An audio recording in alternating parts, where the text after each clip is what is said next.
Assalamualaikum warahmatullahi wabarakatuh. Perkenalkan, nama saya Muhammad Taslim, NIM D02200021, kelas Informatika E. Untuk mempersingkat waktu, langsung saja masuk ke materi, yaitu kesehatan dan keselamatan kerja. Kesehatan dan keselamatan kerja itu terbagi menjadi tiga, secara filosofi, secara keilmuan, dan secara etimologi. Yang pertama yaitu secara filosofi. Keselamatan dan kesehatan kerja adalah suatu pemikiran dan upaya untuk menjamin keutuhan dan kesempurnaan jasmani maupun rohani tenaga kerja khususnya dan manusia pada umumnya, serta hasil karya dan budaya menuju masyarakat yang adil dan makmur. Yang kedua, secara keilmuan. Ilmu pengetahuan dan penerangannya dalam usaha mencegah kemungkinan terjadinya kecelakaan, penyakit akibat kerja, kebakaran, dan pencemaran lingkungan. Adapun yang ketiga, yaitu secara etimologi, merupakan upaya perlindungan agar tenaga kerja selalu dalam keadaan selamat dan sehat melakukan pekerjaan di tempat kerja, serta bagi orang yang lain yang memasuki tempat kerja maupun sumber dan proses produksi dapat digunakan secara aman dan efisien dalam pemakaian. Adapun tujuan kesehatan dan keselamatan kerja yaitu melindungi keselamatan pekerja dalam melakukan pekerjaan, menjamin keselamatan setiap orang lainnya berada di tempat kerja, sumber produksi terpelihara dan dipergunakan secara aman dan efisien sebagai alat untuk mencapai derajat kesehatan tenaga kerja yang setinggi-tingginya, baik buruh, petani, nelayan, pegawai negeri, atau pekerja-pekerja bebas. Dengan demikian, kesejahteraan tenaga kerja sebagai alat untuk meningkatkan produksi yang berlandasan kepada pentingnya efisien dan daya produktivitas faktor manusia dalam produksi. Adapun faktor penyebab kecelakaan yaitu kecelakaan kerja bisa dibagi menjadi tiga, yaitu faktor manusia, faktor lingkungan, dan faktor peralatan. Oleh karena itu, setiap orang yang terlibat dalam pekerjaan, baik itu perusahaan yang mempekerjakan pekerja hingga orang-orang yang di sekitar, perlu memahami prosedur keselamatan kerja. Baik, materi selanjutnya yaitu peraturan perundangan terkait K3. Dasar hukum K3 terdapat pada Undang-Undang 1945 pasal 27 ayat 2 yang berbunyi, tiap-tiap warga negara berhak atas pekerjaan dan penghidupan yang layak bagi kemanusiaan. Undang-Undang Dasar Nomor 14 1969, ketentuan pokok mengenai tenaga kerja. Pasal 9, tiap tenaga kerja berhak mendapat perlindungan atas keselamatan, kesehatan, kesusilaan, pemeliharaan moral kerja, serta perlakuan yang sesuai dengan martabat manusia yang moral agama.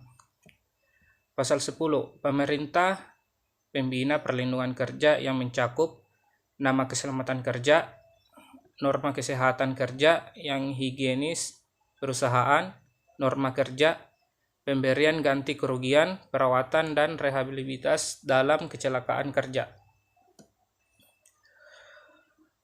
Kecelakaan kerja yaitu suatu kejadian yang tidak dikehendaki dan tidak diduga semula yang dapat menimbulkan korban manusia atau harta benda. Kecelakaan berakibat cedera, penderitaan, kerusakan alat atau mesin, produksi terganggu, berakhir dengan kegiatan terhenti. Adapun penyebabnya yaitu tindakan karyawan yang tidak aman, kondisi kerja tidak aman, keadaan yang tidak aman.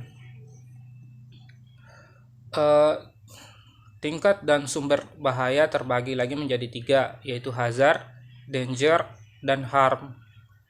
Yang pertama yaitu hazard, adalah sumber bahaya potensial yang dapat menyebabkan kerusakan.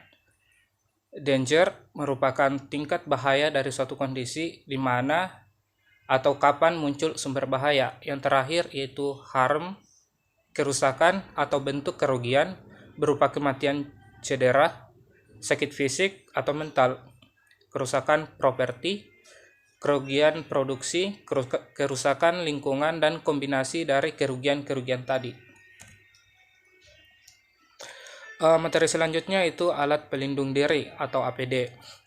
Adapun pengertiannya yaitu pakaian khusus atau peralatan yang dipakai petugas untuk memproteksi diri dari bahaya fisikal, seminal, biologis, atau bahan infeksius. Persyaratan APD. Pertama, sesuai dengan jenis bahaya yang dihadapi. Yang kedua, terbuat dari material yang tahan dari bahaya tersebut. Ketiga, memiliki konstruksi yang kuat. Yang keempat, tidak meningkatkan risiko bagi pemakainya. Yang kelima, tidak mengganggu APD lain yang bersamaan dipakai yang bersangkutan. Adapun penggunaan APD yaitu bekerja di tempat terbuka, bekerja di ketinggian, bekerja di ruangan terbatas, bekerja di daerah bahan beracun berbahaya, serta di pabrik, bekerja di air, dan bekerja di tambang. Alat pelindung diri mempunyai beberapa jenis, yaitu pengaman mata, pengaman wajah, pengaman terjatuh, pengaman tangan, pengaman telinga, pengaman pernapasan, pengaman kaki, pengaman kerja, dan pengaman kepala. Materi selanjutnya yaitu bahan beracun dan berbahaya. Menurut Bavedal 1995, B3 adalah setiap nahan sisa limbah suatu proses kegiatan produksi, baik pada skala rumah tangga industri, industri pertambangan, dan sebagainya. Berdasarkan Undang-Undang Nomor 32 2009 tentang Perlindungan dan Pengelolaan Lingkungan Hidup, limbah bahan berbahaya dan beracun yang selanjutnya disebut limbah B3 adalah sisa suatu usaha atau kegiatan yang mengandung B3. Pengaruh terhadap kesehatan. Yang pertama, menyebabkan kanker, menyebabkan iritasi dan alergi, menyebabkan kerusakan atau kelainan, menyebabkan pneumokoniosis, menyebabkan efek bius, menyebabkan sulit bernapas, dan menimbulkan keracunan. Adapun materi yang terakhir yaitu materi selanjutnya yaitu pengendalian kebakaran. Pengendalian kebakaran terbagi beberapa macam. Yang pertama, bahan bakar padat, bahan bakar cair, dan bahan bakar gas. Titik nyala api. Titik nyala sering dikatakan sebagai peletup penyebabnya, gesekan, loncatan listrik, percikan api, panas, tekanan, dan lain-lain.